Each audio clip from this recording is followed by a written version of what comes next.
Энэ сонсгол хийх ажлын хэсэгт би өөрөө байсан л та. Тэгээ одоо энэ ерөнхий хяналтын сонсголын нэгдсэн санал дүгнэлт гэдгийг нэгдүгээрт байна. Сайжруулсан түлшний хэрэглээтэй холбоотой хүн амын эрүүл мэнд, амь насанд угаардах аюул учирсаар байх тул угаарын хий мэдрэгчийг айл бүхэнд байршуулах гэж байгаа юм. Хүн ардаа угаартуулдаггүй түлш хийж болохгүй мүү?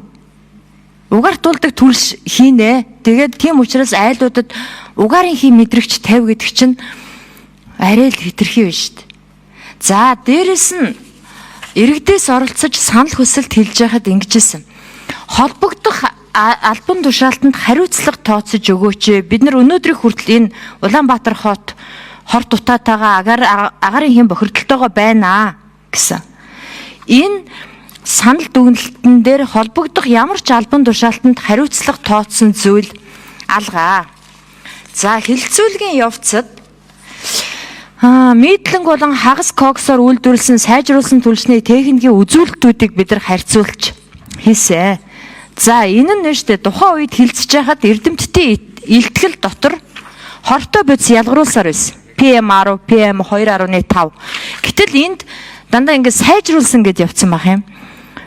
Хагас коксоор үйлдвэрлэсэн сайжруулсан түлш техникийн үзүүлэлтийг харьцуулахад одоо хагас коксын сайжруулсан түлшийг хэрэглээнд нэвтрүүлснээр агаарын чанарыг сайжруулахад шууд нөлөө үзүүлсэн туршилтаар батлагдсан гэд.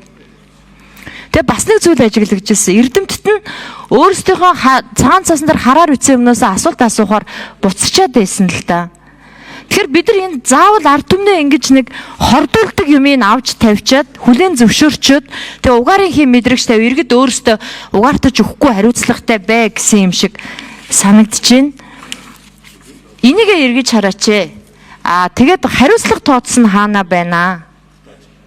Хагас кокссын түлш чинь технологийн алдаа гаргасан байсан.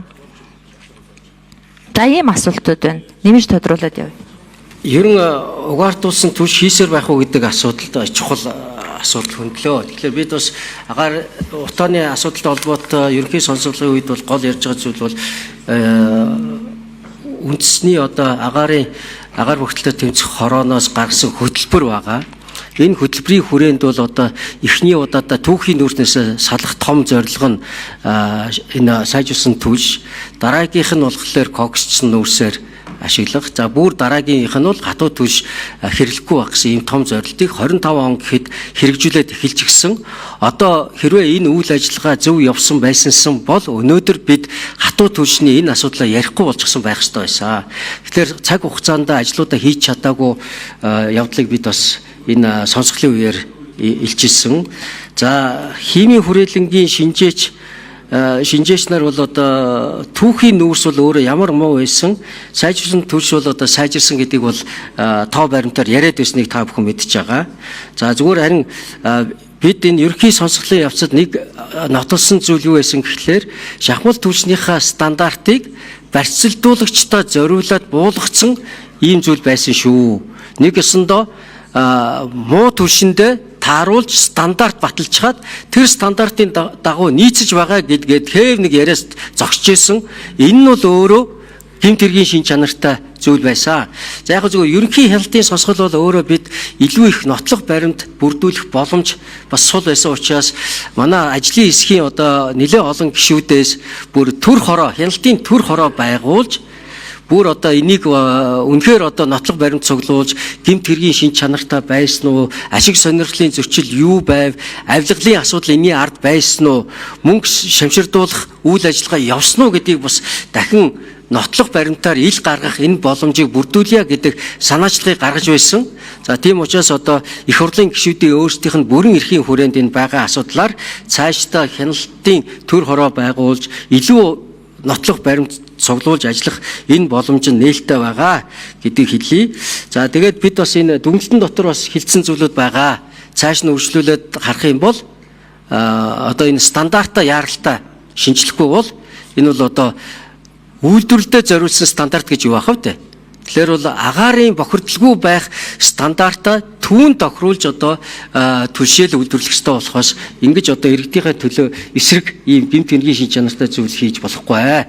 За ингээд хэдүүлээ бас одоо энэ гарч байгаа засгийн газарт өгөх дараагийн одоо хилцэг асуудал дотроо энэ асуудлууд дээр илүү анхаарч бас найруулгын шин чанартай зүйл нэмэх зүйл байвал та бүхэн нэмж хэлээрэй. Баярлалаа.